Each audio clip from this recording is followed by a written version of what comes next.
नमस्कार मंडळी, श्री स्वामी समर्थ.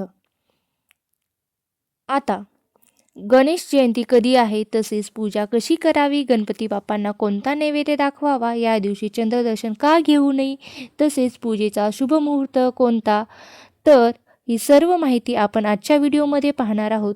चला तर मग आपण व्हिडिओला सुरुवात करूया. बघा, तुम्ही या चॅनलवरती जर नवीन असाल तर या चॅनलला सबस्क्राईब करून घ्या, जेणेकरून तुम्हाला असेच माहितीपूर्ण व्हिडिओ पाहता येतील. बघा, माघ महिन्यातील शुक्ल पक्षातील चतुर्थ तिथीला येणारी तिथी म्हणजे माघी गणेश जयंती. या दिवशी आपण गणपती बाप्पांचा जन्मोत्सव साजरा करत असतो. या चतुर्थीला विनायक चतुर्थी, वरद चतुर्थी, तिलकुंद चतुर्थी असेही म्हणतात. बघा, या दिवशी गणेश लहरी पृथ्वीवर येतात. या दिवशी गणेश लहरी सहस्त्रपटीने कार्यरत असतात असे मानले जाते. म्हणूनच या दिवशी गणपती बाप्पांची उपासना करणे अतिशय महत्त्वाचे आहे. बघा, या दिवशी देवी पार्वतीने आपल्या अंगाच्या मळापासून एक मूर्ती बनवली आणि त्यात प्राण टाकले. तो दिवस म्हणजे माघी गणेश जयंती.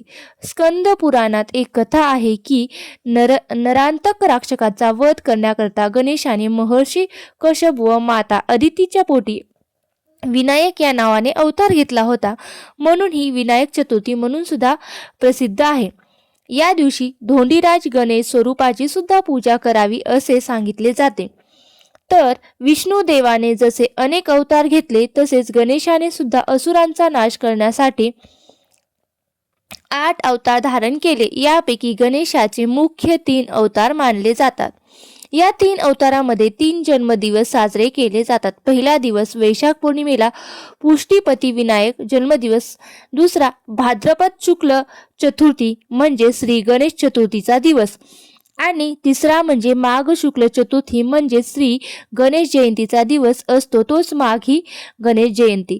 भाद्रपद शुक्ल चतुर्थी आणि माघी शुक्ल चतुर्थी या दोनामधील फरक काय, तर भाद्रपद शुक्ल चतुर्थीला जो गणेशोत्सव असतो तेव्हा गणपती बाप्पांच्या पार्थिवाची पूजा केली जाते. तर गणेश जयंतीला आपण कोणत्या पण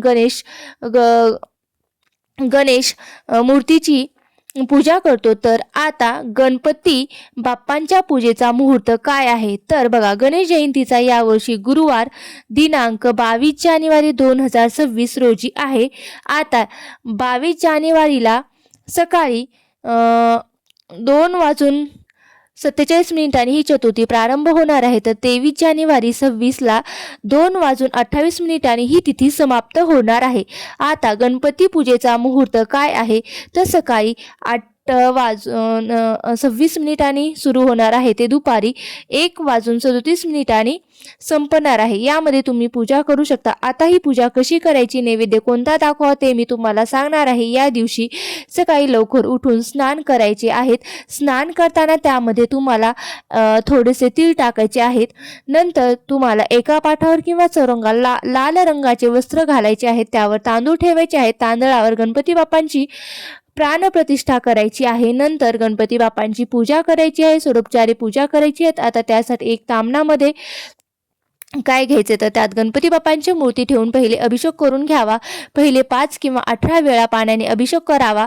5 किंवा 11 वेळा पाण्याने अभिषेक करावा. नंतर 5 किंवा 11 वेळा पंचामृताने अभिषेक करावा आणि मग पुन्हा एकदा शुद्ध अशा पाण्याने अभिषेक करायचा. आता हे अभिषेक करताना ओम गण गणपते नम, ओम गण गणपते नम असं म्हणायचं किंवा या मंत्राचा जप करायचा. नंतर मूर्ती स्वच्छ पुसून कापडाने तांदळावर ठेवायची आणि गणपती बाप्पांना वस्त्र, जानवे, गंध, अक्षदा, फुलं व्हायची. तसेच गणपती बाप्पांना गंध, फुलं, अक्षदा, फुले व्हायची. तसेच या दिवशी जास्वंदाचे फूल नक्की व्हा आणि 21 दुर्वाची जोडी व्हायची आहे. नैवेद्य दाखवताना या दिवशी तिळाच्या लाडूचा किंवा तिळाच्या मोदकाचा नैवेद्य दाखवायचा आहे आणि आरती करायची आहे. या दिवशी तशा प्रकारे आपल्याला पूजा करून घ्यायची आहे गणपती बाप्पांची. आणि नैवेद्य लक्षात ठेवा, या दिवशी आपल्याला मोदकाचा नैवेद्य नाही तर आपल्याला तिळाच्या लाडूचा नैवेद्य दाखवायचा आहे.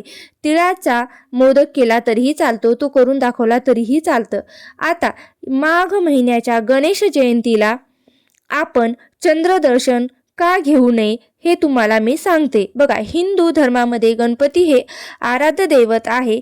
कोणत्याही पूजेपूर्वी किंवा अशुभ शुभ कार्यात गणपती बाप्पांचे पहिले पूजन केले जातं. तर माघी गणेश जयंतीला चंद्र दर्शन घेऊ नये.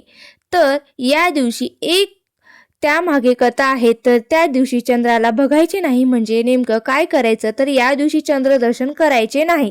त्यामागे एक कारण म्हणजे भगवान श्रीकृष्णाने चंद्राचे दर्शन घेतले होते, म्हणून त्यांच्यावर चोरीचा आरोप झाला होता. म्हणून चंद्रदर्शन घेतले जात नाहीत. व्यक्तीवर चोरीचा आरोप येतो असे म्हटले जाते. अजून एक कथा यामागे आहे की पौराणिक कथेनुसार एकदा गणपती बाप्पा आपलं वाहन असलेल्या उंदरावर बसून खेळत होते, तेव्हा त्यांचा तोल गेला आणि गणपती बाप्पा खाली पडले. तेव्हा चंद्राने हा प्रकार पाहिला आणि हसू लागला. त्यामुळे गणपती बाप्पा नाराज झाले. चंद्राला हसताना पाहून त्यांना राग आला आणि त्या रागाच्या भरात चंद्राला शाप दिला.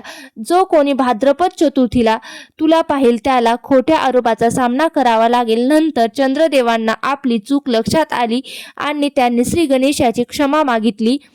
तेव्हा श्री गणेश म्हणाले, हा शाप पूर्णपणे नाहीसा करता येत नाही, पण तो कमी करता येईल असं ते म्हणाले आणि त्याचा प्रभाव कमी करून तो म्हणाला, चतुर्थीच्या चंद्राकडे पाहणाऱ्यांना विनाकारण कलंक सहन करावा लागेल. जर तुम्ही चंद्र चुकून पाहिला तर काय होईल? जर तुम्ही चंद्र चुकून पाहिला तर शुक्ल पक्षातील चतुर्थीला तुम्ही चुकून चंद्र पाहिला तर घाबरून जाऊ नका. चंद्रदोषाचा प्रभाव कमी करण्यासाठी तुम्ही उपाय करू शकता. तर काय उपाय करायचा आहे? गणपती बाप्पांची आराधना करायची आहे.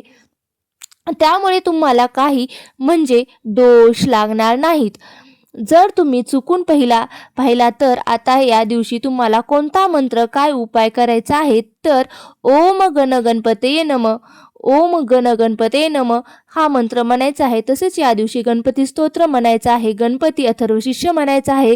तसेच या दिवशी तुम्ही गणपती गायत्री मंत्र सुद्धा म्हणू शकतात. तसेच गणेश जयंतीला हे नक्की करा. तुम्ही आता ही माहिती मी तुम्हाला थोडक्यात सांगितली आहे. ही जर माहिती तुम्हाला आवडली असेल तर या माहितीला नक्की लाईक करा, शेअर करा आणि माझ्या या चॅनलला नक्की सबस्क्राईब करा. आणि गणपती बाप्पा मोरया, गणपती बाप्पा मोरया, मंगलमूर्ती मोरया. तुम्ही हा व्हिडिओ शेवटपर्यंत पाहिला असेल मी अशी आशा करते. धन्यवाद. गणपती बाप्पा मोरया, मंगलमूर्ती मोरया.